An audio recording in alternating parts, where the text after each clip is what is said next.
यता राजाको भ्रमणबाट राजा झापाबाट आउँदाखेरि एकदम तर्सिएका अप्रजातान्त्रिक स्वभावका लुसिफरवादीहरू आतंकित भए। अर्को कुरो चाहिँ अहिले बङ्गलादेशमा अवामी लीगले हावा खायो। अर्घ साम्पाङ नयाँ शक्तिको उदय भएको देशभक्त व्यक्तित्व हिलो बदलमा चटाइमा गुन्द्रीमा बसेर देश जनता विकास समृद्धिको सपना देख्ने अर्घ साम्पाङलाई पनि इग्नोर गर्दैछन्। अब यो रासपा फेरि के रहेछ भने एउटा राजनीतिक मान्छे छैन, उहाँ कलाकार, उहाँ डिएसपी, उहाँ एआइजी, उहाँ जिएम, उहाँ भाइरल, उहाँ दाइरल के हो के नाना नौरङका झिल्के झिल्किनीलाई ल्याएर अहिले गइरे भइरे हेरेर भर्ना गरेर एउटा ब्रह्माले सबभन्दा राम्रो चिज बनाउँछु भने त्यति गर्दा त उँट बन्यो, यिनीहरूको त उँट पनि बन्दैन। रासपा पूर्णतया पतन हुनुपर्छ। रासपाको नेतृत्व भनेको यो मेड इन नेपाल होइन, यो विदेशी ब्रान्डको नेपाललाई नाजी इजममा लान, हिटलरको पन्थमा लान, हिटलरको पथमा लानको लागि यिनीहरूले खोजिरहेका छन्।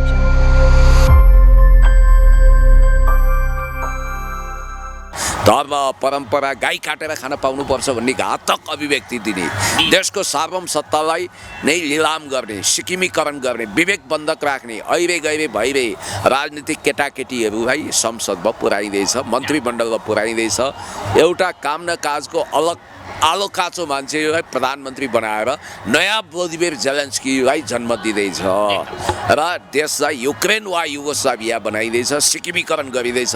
हो त्यसैको लागि यो स्टेट पार्टनरसिप प्रोग्राम ल्याइएको, यो भने चाहिँ इन्डो पेसिफिक स्ट्राटेजीभित्र जोडिएको, नेपाललाई सैन्य रणनीतिको हिस्सा बनाउने।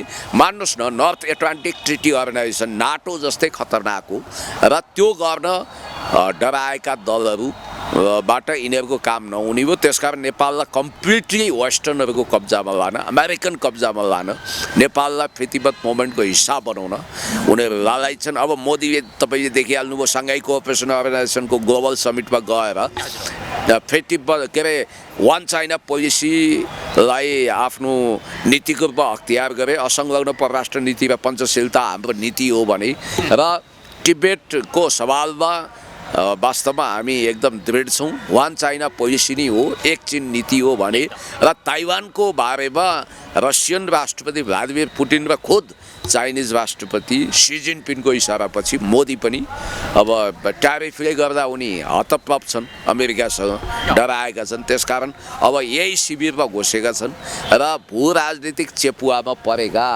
प्रेसिडेन्ट के अरे भारतीय प्रधानमन्त्री पनि दलाई लामालाई धेरै समयसम्म दिल्लीको धर्मशालामा राख्न सक्दैनन्। अब कहाँ जाने दलाई लामा, बुढेसकाल भयो। उनको चेला रिम्पोचे यहाँ आएका छन्।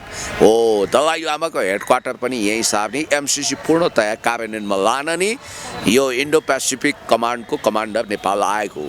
तर गजबको कुरा के भयो भने यो बेलामा फेरि नयाँ सुनामी आयो। यता राजाको भ्रमणबाट राजा झापाबाट आउँदाखेरि एकदम तर्सिएका अप्रजातान्त्रिक स्वभावका लुसिफरवादीहरू आतंकित भए। अर्को कुरो चाहिँ अहिले बङ्गलादेशमा अवामी लीगले हावा खायो। उनीहरूको अवामी लीग भनेको चाहिँ परम्परागत हिसाबले पपेट पार्टी थियो शेख हसिना वाजेसको, जो लामो समय सत्तामा रहिन्। अब उनको पार्टीले हावा खायो। अस्ति भर्खर 2025 मा दिवंगत भएकी बङ्गलादेशकी पुरानो नेत्री जो 1991 देखि 2006 सम्म त्यहाँको प्राइम मिनिस्टर हुनुहुन्थ्यो, पछि पनि हुनुभयो, तर उहाँको दुःखद निधन भयो 1 वर्ष 6-8 महिना अगाडि। बेगम खालिदा जिया, उहाँको त्यहाँको बीएनपी बङ्गलादेश नेसनलिस्ट पार्टी बीएनपीले ल्यान्डस्लाइड भिक्ट्री गरेर बहुमत ल्यायो र उनको छोरा अहिले सत्ताको अधिकारी हुँदैछन् र त्यहाँ अब जेनजी मोभमेन्ट चलाउने भनेर मोहम्मद युनुसले पुलपुल आएका मान्छेहरूको 6 सिटभन्दा बढी आएन। जम्मा 6 सिट उता तपाईँले देखिहाल्नुभयो के अरे थाइल्यान्डको दृश्य पनि तपाईँलाई थाहा भयो। थाइल्यान्डमा सत्तारूढ पिपुल्स पार्टीले नराम्रोसँग धुलो के अरे सत्तारूढ पिपुल्स पार्टी भनाइको मतलब थाइल्यान्डमा चाहिँ त्यहाँ युवाहरूको यही बालेन शाहहरू जस्तो युवा भनेर खोलिएको पिपुल्स पार्टीले हावा खायो। अनि त्यसपछि त्यहाँको दृश्य के भइदियो भने तपाईलाई म सम्झाउँछु, त्यहाँ अलिकति पार्टीको नाम गाह्रो हुन्छ। थाइल्यान्डको आम चुनावमा सामाजिक सञ्जालको चर्चित अनुहार र युवा नेताले भरिएको पिपल्स पार्टीले बहुमत ल्याउने चर्चा थियो होइन पिपुल्स पार्टीले तर बहुमत आएन कुल 400 संसद सिट भयो याद गर्नुहोस् है 151 सिट मात्रै जितेको यो दलले चुनाव अगाडि नै प्रधानमन्त्रीको उम्मेदवारको रूपमा 38 वर्षका युवा नेता नाथुम लाई अगाडि सारेको थियो तर अनुटिनको सत्तारूढ दल भुम थाई जाई ये कति सिट आयो भने 180 सिट आएर अब अलिकति पुगेन उसले गठबन्धनको सरकार बनाउने भयो भन्ने बित्तिकै त्यहाँ पनि हावा खा जापानको निर्वाचन परिणामले पनि नयाँ भनिने एउटा किनारा लगाइदिएको छ त्यसकारण नेपालमा पनि गुगलमा यी नयाँ बनाउँदाहरू जिते जस्तो गर्ने तर भूगोलमा चाहिँ स्थापित पार्टीकै यही तपाईको परिणाम जस्तो दोहोरिन सक्छ भन्ने तपाईँ त्यही दोहोरिन्छ हाउडेहरू हार्दैछन् त्यसकारण यिनीहरूलाई जसरी पनि जिताउनु पर्छ साम दाम दण्ड भेद नीति पेलपाल झेलझाल ठेलठाल गरेर पैसाको खोलो भगाएर हो चुनाव हुन नदिनकै यो भाँडभैलो गर्न खोजेका थिए अब तर भाँडभैलोले केही सिप आएर तपाईँलाई एउटा कुरो भन्न चाहन्छु नेपालको लोकतन्त्रमाथि धमिरा लगाउने काम यिनीहरूले गरे अब हर्क साम्पाङ नयाँ शक्तिको उदय भएको देशभक्त व्यक्तित्व हिलो बदलो चटाइमा गुन्द्रीमा बसेर देश जनता विकास समृद्धिको सपना देख्ने हर्क साम्पाङलाई पनि इग्नोर गर्दैछन् अझ कालापानी रिपब्लिक इम्पियाधुराको नक्सा जारी गर्ने र एक हिसाबले भन्नुपर्दा देशलाई असाध्यै माया गर्ने दृढ नेतृत्व केपी शर्मा ओलीज्यू र नेकपा एमालेलाई र अरू स्थापित पार्टीलाई दरकिनार लगाउनको लागि यो चुनावी प्रपञ्च गरिएको नत्र 84मा नियमित समयमै चुनाव हुन्थ्यो त्यो भएको हुनाले अहिलेको आवश्यकता चुनाव होइन यो चुनावले त नेपाललाई झन् लुसिफरवादीहरूको कब्जामा लान्छ अब यो बङ्गलादेश र थाइल्यान्डबाट सिकेकाहरूले नेपालमा पूर्णतः धाँधलीपूर्ण चुनाव गर्न सक्छन् अब यहाँ त पछिल्लो प्र्याक्टिस हो यहाँनिर नेपालमा उनीहरूले त्यहाँबाट पाठ सिकेर यहाँनिर धाँधली गर्न सक्छ जस्तो पुण्यदायी भनौँ न यसमा चाहिँ अब जुन हिसाबबाट चाहिँ तपाईँले कुराकानी गर्नुभयो पछिल्लो समय टङ्क दाहालको भिडियो तपाईँले पनि हेर्नुभयो होला त्यहाँनिर के आशय थियो भन्दाखेरि अब जस्तो चाहिँ झापा 5मा नयाँ अनुहारको खोजी भइरहेछ एकचोटि भए पनि नयाँलाई दिनुपर्छ भन्ने खालको कुरा चाहिँ त्यहाँनिर आशय आएको थियो क्या टङ्क दाहाल एक प्रकारको सामाजिक सञ्जालमा सेन्सेसन खोज्ने मान्छे हो कहिले दुर्गा प्रसादतिर पल्टिन्छन् कहिले कता कोल्टिन्छन् उनलाई युट्युब चलाउनु छ उनलाई नेपालको ग्राउन्ड रियालिटी थाहा छैन उनले यो जेन्जी मोमेन्ट ताका गलत भिडियो हालेका थिए उनको अनुमान कहिले ठिक ठाउँमा लाग्छ कहिले गलत हुन्छ उनी नेपाल आएका छैनन् उनले नेपाल बुझेका छैनन् अहिले कस्तो अवस्था छ थाहा छैन युट्युबमा आएको भिडियोको भरमा अन्दाजको खेती गर्ने आए आप गए झटारो टाइपले उनी नयाँ निशाना ताकिरहेका छन् उनले गलत घोडामा दाउ लगाउँदैछन् जुन घोडा अनिवार्य रूपमा हार्दैछ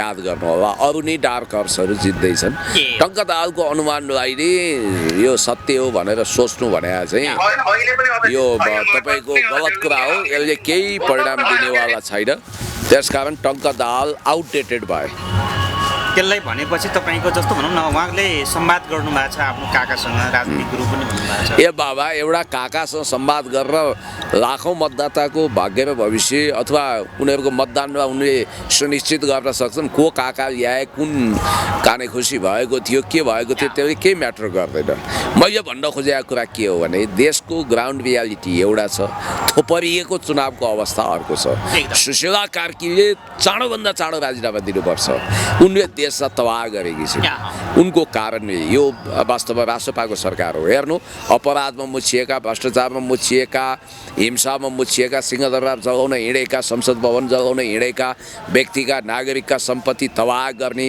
अनि त्यसपछि ठाउँ ठाउँमा आगो जोस्ने विदेशी दूतावासको एजेन्टगिरी गरेका दोहोरो नागरिकता लिएको एमसिसीका दलालहरू विदेशी दलालहरू लुसिफरवादीहरू देश विरोधीहरू गाई काट्नुपर्छ पाउनुपर्छ भनेर वकालत गरिरहेका त्यो अर्को फेरि त्यो के लामिछाने भन्ने उत्पाद गरिरहेको छ अब कोरियाले चाहिँ गाईको मासु बेचेर यति कमाउँछ अब हामी किन पछाडि हट्ने भनेर वाहियात कुरा गरिरहेको छ त्यो मान्छेको त दिमाग पनि के हो अब अस्ति वा क्रिस्टियानो रोनाल्डो जस्तो व्यक्तिलाई लाङटाङको पानी लगेर खुवाएर 2 अरब तिराएर अनि ब्रान्डिङ गर्ने भनिरहेको छ त्यसकारण यस्ता असन्तुलित मान्छेहरू किन ल्याएको अब यो राजसभा फेरि के रहेछ भने एउटा राजनीतिक मान्छे छैन वा कलाकार वा डिएसपी वा एआइजी वा जिएम वा भाइरल वा दाइरल के हो के नाना नौरङका झिल्के झिल्किनीलाई ल्याएर अहिले गइरे भइरहेहरूलाई भर्ना गरेर एउटा ब्रह्माले सबभन्दा राम्रो चिज बनाउँछु भने त्यति गर्दा त उँट बन्यो, यिनीहरूको त उँट पनि बन्दैन।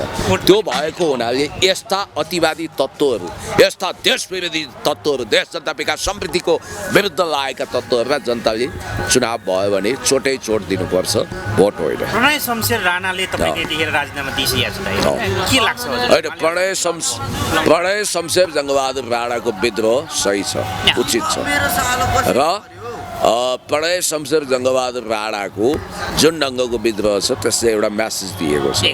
उनी सेन्ट्रल कमिटी मेम्बर थिए, तर उनले के कुरा उठाइरहेको थिए भने वैधानिक ढङ्गले लुट गरिरहेको छ, अवैधानिक ढङ्गले त कति हो कति।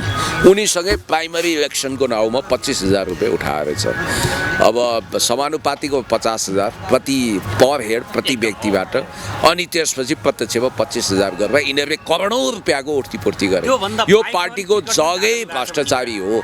रवि लामिछाने भने त देशको नागरिकता त्याग गर्ने मान्छे हुन्, उनको विषयमा धेरै खुनखुत्रो गरिरहनै पर्दैन। म यति कुरो भन्छु कि रासपा पूर्णतया पतन हुनुपर्छ। रासपाको नेतृत्व भनेको यो मेड इन नेपाल होइन, यो विदेशी ब्रान्डको नेपाललाई नाजीइजममा लान, हिटलरको पन्थमा लान, हिटलरको पथमा लानको लागि यिनीहरूले खोजिरहेका छन् र देशमा चुनावको मार्फत देशलाई नै सिक्किमीकरण गर्ने, फिजीकरण गर्ने, या युगोस्लाभिया जस्तो समाप्त पार्ने, या त युक्रेन बनाउने यिनीहरूको दाउपेच छ। नयाँ भ्लादिमिर जेलेन्स्कीको प्रसव वेदना छ।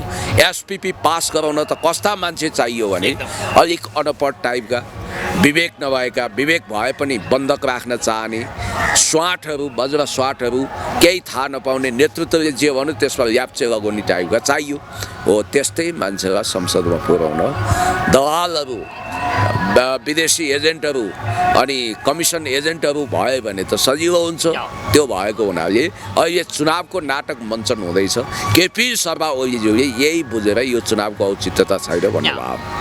होइन, पुण्यदायी जस्तो भनौँ न, त्यो हिजो भर्खर दुर्गा प्रसादले जुन भिडियो सार्वजनिक गरिसके पछाडि प्रतिवेदन पनि रोकियो, यो पनि सार्वजनिक भयो क्या। यदि भिडियो सार्वजनिक भएको भए जस्तो अब रवि लामिछाने, बालेन शाह लगायतले कारबाही हुने चान्सेस बढी थियो। अब यो यिनीहरूले प्रतिवेदन सकेसम्म सार्वजनिक गर्दैनन्। यिनीहरू आफैमा फाँसीको फन्दामा चढाउन यो प्रतिवेदन लेख्दैनन्, किनभने यो प्रतिवेदन पूर्वाग्रही हुनेछ, यो प्रतिवेदन यथार्थपरक हुने छैन।